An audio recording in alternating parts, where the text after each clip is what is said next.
folks, our next prediction is going to be Gerald El Gallo Negro Washington versus Jarrell Big Baby Miller.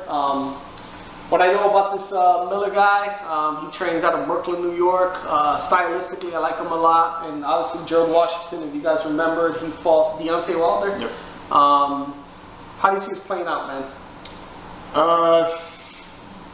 This is going to be a tough fight for Gerald Washington. I think, you know, Gerald Washington, just to let you guys know, 18 wins, 12 knockouts, 1 loss by KO, obviously to Deontay Wilder.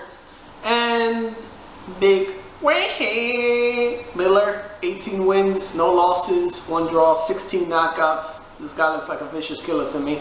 Yeah, he's a guy for his weight. He brings it. Baby Miller, he's a tough guy. He's gonna bring it to him, and I don't see him gassing out in the late rounds. But I don't think this is gonna be a. I think he'll knock out Gerald Washington within 5 rounds. He's there to leave it on the ring. You know, the guy he understands with his precision. He understands that it's hard for him to get fights. He's promoting himself as well. So he knows and understands that he got to come in and get that early knockout. I won't be surprised if he knocked him out within the first round. He's a big dude, like a real big guy. Beefy dude. So I think he's gonna go out for the knockout, and I think as much as I like Gerald, that's the other thing too. He's taking this fight right after getting TKO'd by Wilder. We mentioned this earlier, but the whole thing with the Spilka fight, he took this fight with. No similarities, another babyface.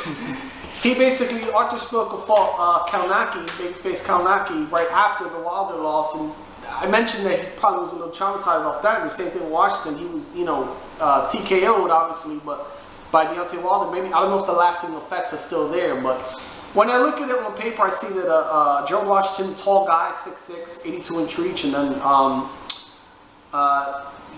Big Baby's 6'4", 2 inches shorter than the 78-inch reach.